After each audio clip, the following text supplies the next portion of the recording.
Vous avez tous des questions que vous voulez pas poser à vos potes parce que vous savez très bien qu'après ça va partir en couille. Et comme en plus toi t'es le plus faible de ta bande, jamais de la vie tu vas réussir à taper les autres, jamais de la vie tu vas réussir à remporter un combat. Je le sais, je vous bats tous en 1v1, c'est obligé.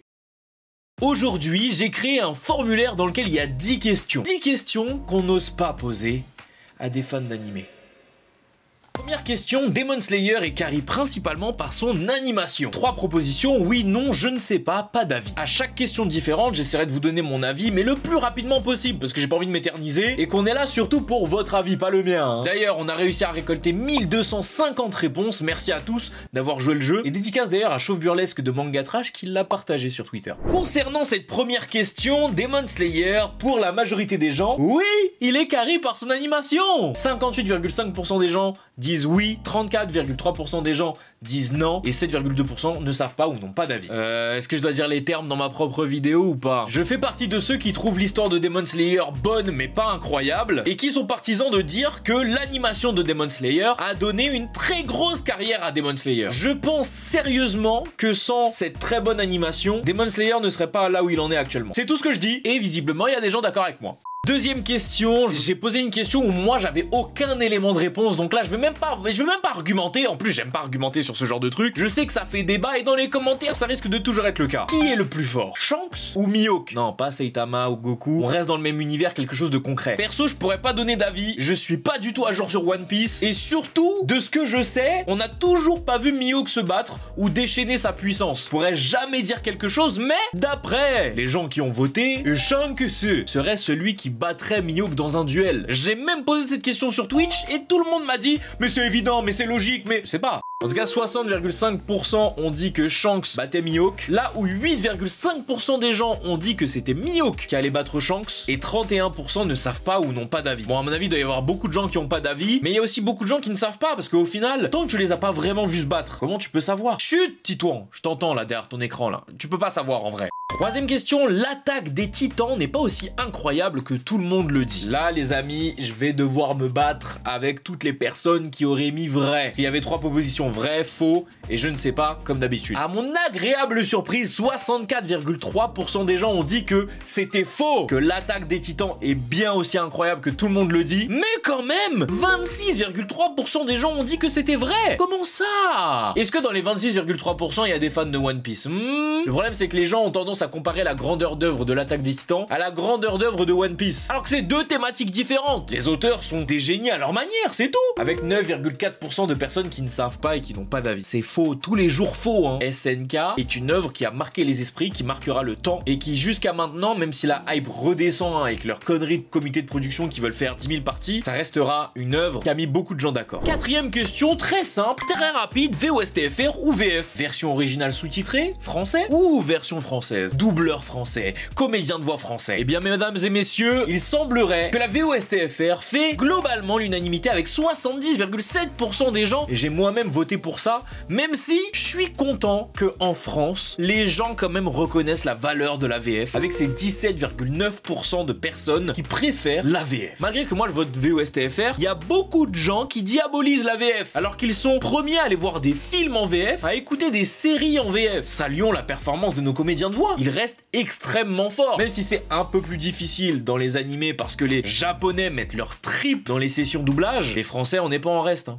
Question numéro 5, existe-t-il un nouveau Big 3? Vous connaissez l'appellation Big 3, je vais pas non plus le refaire pendant 1000 ans, mais vous savez aussi que c'est Naruto, One Piece, Bleach, et non il n'y a pas Dragon Ball, lâche ça. La question était la suivante, est-ce qu'il existe un nouveau Big 3? Est-ce que des nouvelles personnes remplaceraient ce nouveau Big 3? Évidemment la majorité, non. 71,3% des gens ont dit non, mais quand même 20,2% des gens ont mis oui. Et là la question se pose, pourquoi oui? Est-ce que c'est le fait que j'avais mis nouveau entre guillemets qui vous a donné envie de dire oui? Parce que c'est pas réellement un nouveau et donc du coup vous êtes dit oui? Est-ce que vous estimez que le Big 3 c'est pas quelque chose de factuel, c'est juste quelque chose de...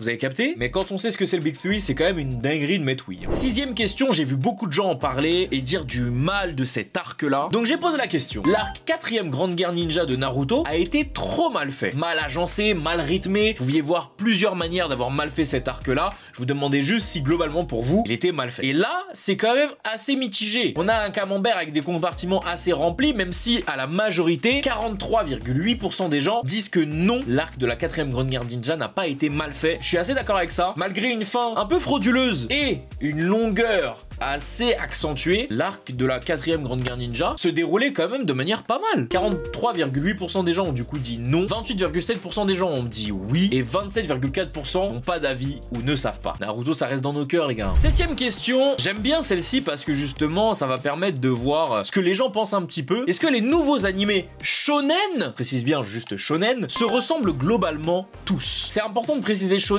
parce que quand j'en parlais sur Twitch, parce que effectivement moi j'ai rempli et j'ai donné mon avis sur Twitch, c'est pour ça qu'il faut venir sur Twitch, tu viens jamais. Et là tu fais genre moi je suis que sur YouTube, débile. Non, je l'ai dit, je t'insulte, y'a quoi maintenant? Et bien sur Twitch, on m'a dit que oui, les shonen neketsu se ressemblent tous, mais en même temps c'est normal, c'est le même schéma. On parlait pas de shonen neketsu. Le shonen, le genre shonen en lui-même, est-ce que ça se ressemble? Et je suis d'accord avec la majorité cette fois-ci, 75,3% des gens ont dit que non, ça ne se ressemblait pas globalement tous. C'est vrai que quand tu prends les shonen qui sortent récemment, on a eu quand même des bonnes petites fraîcheurs avec Dr Stone qui est une fraîcheur sans nom. Et faut pas oublier aussi, parce que j'ai eu cet argument là sur Twitch, que le shonen n'a pas une base de code. Le shonen, c'est une cible éditoriale. En gros, c'est une case dans laquelle on le met pour savoir à qui s'adresse cette œuvre-là. Mais il n'y a pas de code au shonen. Il est destiné à des jeunes adolescents masculins. Mais il n'a pas été créé dans le but que uniquement un jeune ado masculin puisse découvrir cette œuvre. Question numéro 8. La licence Dragon Ball n'a plus grand chose à raconter. Imo, oui.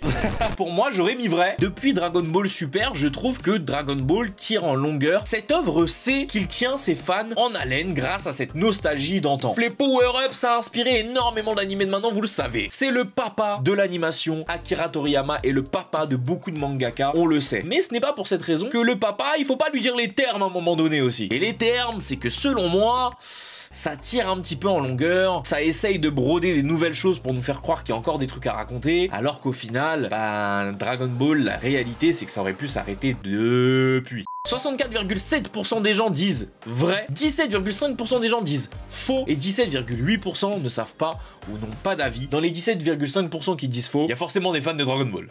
9ème question, Sakura n'est pas si inutile que ça. Vous le savez, ce célèbre débat où en mode ouais, Sakura elle sert à rien, ouais, Sakura je la déteste, oui, je fais partie des gens qui ne portent pas Sakura dans leur cœur. Mais est-elle vraiment si inutile que ça? Est-elle uniquement bonne à aller à la cuisine? Bon. Personnellement, je suis d'accord avec cette question, Sakura n'est pas si inutile que ça. C'est vrai, je vais vous donner un seul argument. Sakura est la meilleure amie de Naruto. À partir de ce moment-là, elle ne peut déjà factuellement pas être inutile. Et ceux qui ne sont pas d'accord avec le fait que Sakura est la meilleure amie de Naruto, relisez Naruto. 57,7% des gens sont d'accord avec moi et disent vrai, 31,8% sont pas d'accord et disent faux, 10,6% ne savent pas ou n'ont pas d'avis. 10ème question, le genre des animés isekai devient de plus en plus nul. Un isekai, pour ceux qui ne savent pas, c'est une œuvre, ou un animé, un manga ou autre, dans lequel on suit un protagoniste qui est téléporté, déplacé, piégé ou réincarné, ressuscité dans un univers parallèle. Personnellement, je dirais que oui. Pour moi, l'ère des bons isekai est déjà passée. Avec ReZero, avec SAO, moi quand je me réincarne en slime et bien d'autres. Pour moi, les isekai sont le genre qui permettent toutes les dérives possibles dans les animés.